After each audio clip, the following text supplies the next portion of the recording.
रहकर जो जुड़ी हुई है। हम आज मानव भूगोल के बारे में जो इस कक्षा में चर्चा करेंगे, मानव भूगोल से जुड़ी हुई सामान्य जो चीज़ें हैं उसके बारे में देखेंगे। क्योंकि हमारी पहली कक्षा है, इसमें जनरल बेसिक थिंग्स के बारे में ही हम देख पाएंगे।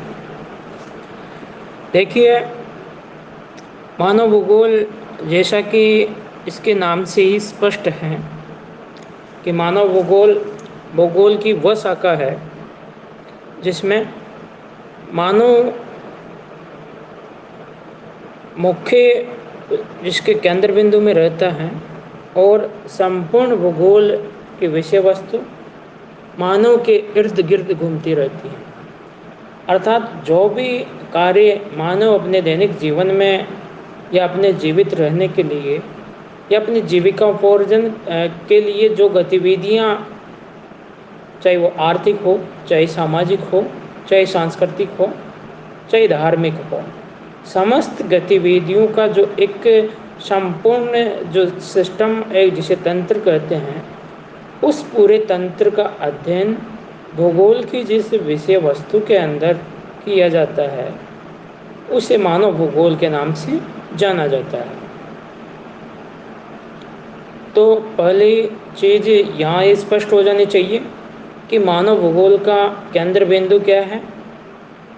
भाई सीधी सी बात है कि मानव भूगोल इसका नाम है, तो जाहिर सी बात है कि इसका केंद्र बिंदु भी मानव हुई होना चाहिए और होता भी है। दूसरी बात हम देखेंगे कि कोई भी विषय वस्तु होती है या कोई भी सब्जेक्ट विषय होता है, उसकी एक सर्वमान्य परिभाषा नहीं होती है। अलग अलग विद्वान समय के सापेक्ष अलग अलग तरीके से उसको परिभाषित करने की कोशिश करते हैं।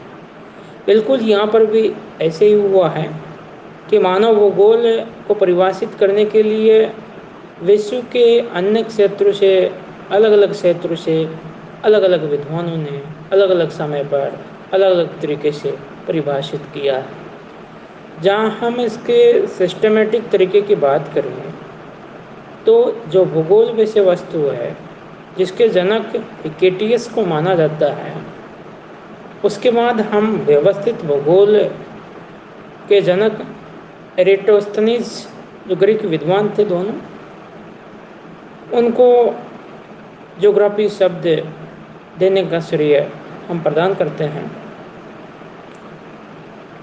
इसके बाद जब भूगोल में मानव तथा मानव की समस्त गतिविधियों का अध्ययन जब से सम्मिलित किया जाता है, तब से जो भूगोल का आविर्भाव एवं विकास हुआ है उसकी हम बात करें तो ये सबसे पहले ग्रीक, उसके बाद आधुनिक तौर पर या वैज्ञानिक तरीके से यदि बात की जाए तो वो जर्मनी में माना जाता है। और यहाँ पर आधुनिक जो मानव भूगोल हैं उसके जनक हम जर्मनी के एक महान भूगोलवेत्ता जिनका नाम है फ्रेडरिक रेटजेल, उनको मानते हैं।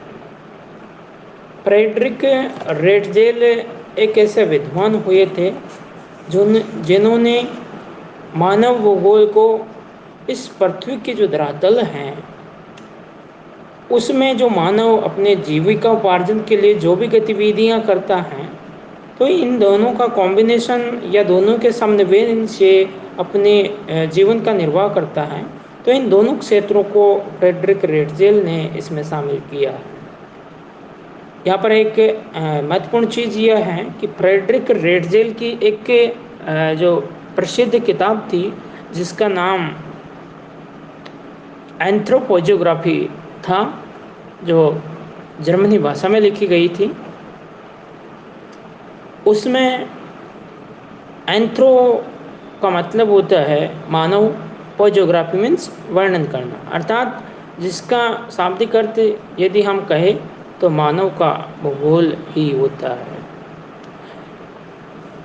उन्होंने एक सुस्पष्ट परिभाषा देने की कोशिश की गई थी, जो परिभाषा यह थी कि मानव भूगोल मानव समाजों, अर्थात मानव जिस समाज में रहता है, अपनी जीविका का निर्वाह करता है, उस समाज और धरातल के बीच संबंधों का जो संश्लेषित अध्ययन है। कहने का मतलब कि रेड जेल ने बिल्कुल एक स्पष्ट व दार्शनिक तौर पर ये बताने की कोशिश की गई है और एक इस जटिल विषय वस्तु को सरल शब्दों में पिरोने की कोशिश की। उनकी परिभाषा सीधी सीधी यह है कि मानव भूगोल मानव समाजों और जो धरातल है उसके बीच जो संबंध है उसका संश्लेषित अध्ययन ही मानव भूगोल है। इसके बाद समय के सापेक्ष में इसकी विषय वस्तु का प्रसार होता रहा और दूसरी जो महत्वपूर्ण चीज़ हम यहाँ पर ये देखेंगे कि उन्हीं की शिष्या अमेरिकन जियोग्राफर भूगोलवेत्ता कुमारी एलिन चर्चिल सैंपल थे। उन्होंने भी मानव भूगोल को परिभाषित करने की कोशिश की है और उन्होंने भूगोल की जो परिभाषा इस तरह से दी है कि मानव भूगोल चंचल मानव और अस्थायी पृथ्वी के पारस्परिक परिवर्तनशील संबंधों का अध्ययन है। ये परिभाषा एलन चर्चिल सैंपल जो अमेरिका के भूगोलवेत्ता थी उन्होंने दी। यहाँ पर ध्यान देने योग्य बात यह है कि जैसे पिछले साल भी यहाँ से क्वेश्चन पूछे गए थे बोर्ड एग्ज़ाम में कि किन्हीं दो अमेरिका के भूगोलवेत्ताओं का नाम जो लिखी है, तो पहली भूगोलवेत्ता अमेरिकन जो थी वह कुमारी एलिन चर्चिल सैंपल थी, जिन्होंने मानव भूगोल को परिभाषित करने की कोशिश की गई थी।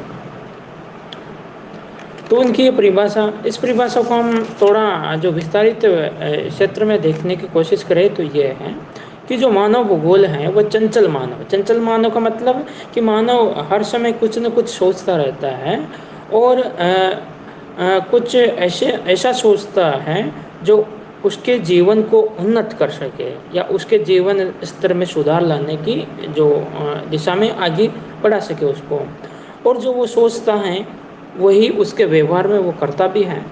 और जब वो कुछ काम करता है, कुछ आर्थिक गतिविधियां करता है, तो वह जो परिवर्तनशील रहती हैं, निरंतर समय के सापेक्ष उनमें सुधार आता रहता है। तो चंचल मानव और अस्थायी पृथ्वी, सीधी सी बात है कि पृथ्वी स्थायी रूप में एक जगह स्थिर नहीं है, वो निरंतर गतिशील है। तो अस्थायी पृथ्वी के पारस्परिक आपस में एक दूसरे पर निर्भर रहते हुए और परिवर्तनशील, इसमें निरंतर परिवर्तन होता आ रहा है और आगे भी होता जाएगा, उनके संबंधों का अध्ययन ही मानव भूगोल है। यहाँ पर एक चीज़ ये आई है कि पारस्परिक परिवर्तनशील संबंध है, अर्थात जब मानव जंगली अवस्था से मानव सभ्य अवस्था में प्रवेश किया है, उसके बाद से ही उसके जीवन में समय के सापेक्ष निरंतर परिवर्तन देखने को मिले हैं। और वो परिवर्तन जो वैज्ञानिक एवं तकनीकी विकास के चलते और मानव ज्ञान और मस्तिष्क में जो विकास की भावना होती है उसके अनुरूप परिवर्तनशील होता रहता है। तो इन समस्त परिवर्तनशील संबंधों के अध्ययन को ही हम यहाँ पर मानव भूगोल के नाम से जानेंगे। ये बात कुमारी एलिन चर्चिल सैंपल ने हमें समझाने की कोशिश की है। इसके बाद मानव भूगोल आगे बढ़ते हुए फ्रांस तक पहुंचता है और फ्रांस में यह संभववाद का रूप लेता है। संभववाद एक जो भूगोल में जो विचारधारा है उसकी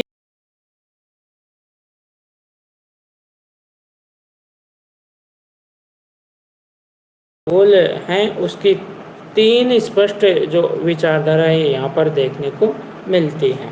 पहली निश्चयवाद विचारधारा, दूसरी संभववाद और तीसरी नवनिश्चयवाद। निश्चयवाद ये कहते हैं कि मानव केवल वही काम कर सकता है जो प्रकृति उसकी सीमाएं निश्चित कर देती हैं।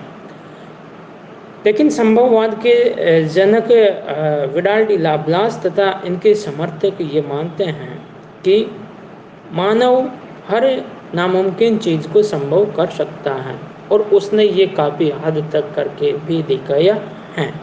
तो ये संभववाद का जनक है विडाल डी लाप्लास। और संभववाद का आश्रय लेने के कारण ही और इस दिशा में निरंतर जब मानव आगे बढ़ता गया तो पर्यावरण का विध्वंस भी प्रमुखता से होता गया, और कई पर्यावरणीय समस्याएं हमारे सामने इसी का नतीजा है। तीसरी महत्वपूर्ण चीज़ हम जो भूगोल की विचारधारा के रूप में देखते हैं वो है नवनिश्चयवाद। ये विचारधारा अमेरिका से जन्म ली है और इसके प्रवर्तक रहे हैं ग्रिफिथ टेलर, जो एक महान अमेरिकन भूगोलवेत्ता थे, जो मानव भूगोल में जिनका काफ़ी महत्वपूर्ण स्थान माना जाता है। और इन्होंने अपनी किताब 20वीं शताब्दी के भूगोल में इस विचारधारा का संकलन किया।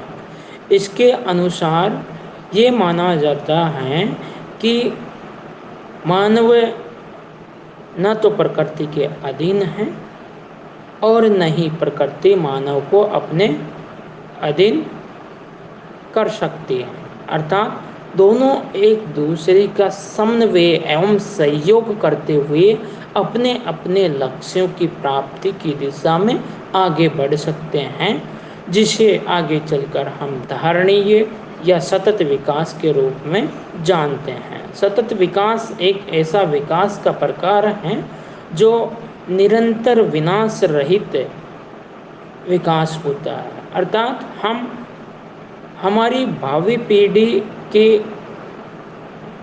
जो लक्ष्य हैं उनको हानि पहुँचाए बिना आज जो हमारे पास संसाधन मौजूद हैं उन संसाधनों को बरकरार रखा जाए, अर्थात संसाधनों का सीमित एवं विवेकशील उपयोग ही धारणीय विकास के अंतर्गत आता है। इस विचारधारा को रुको या जाओ का सिद्धांत के नाम से भी जाना जाता है। रुको मतलब कि जो जिस दिशा में हम आगे बढ़ रहे हैं उस दिशा में जरा रुकना है और कुछ सोचना है कि जो आज हम जिन संसाधनों का उपयोग कर रहे हैं कहीं उन संसाधनों का अनावश्यक उपयोग तो नहीं कर रहे हैं, विशेषकर उन संसाधनों का जो संसाधन स्थिर हैं, जो समाप्य हैं, जो अनवीकरणीय संसाधन हैं, जो एक न एक दिन अवश्य समाप्त होने वाले हैं। इस सिद्धांत के जनक ये भी मानते हैं कि ना तो प्रकृति मानव को गुलाम बना सकती हैं, न ही मानव प्रकृति को अपनी इच्छा के अनुरूप उपयोग कर सकते हैं। धन्यवाद।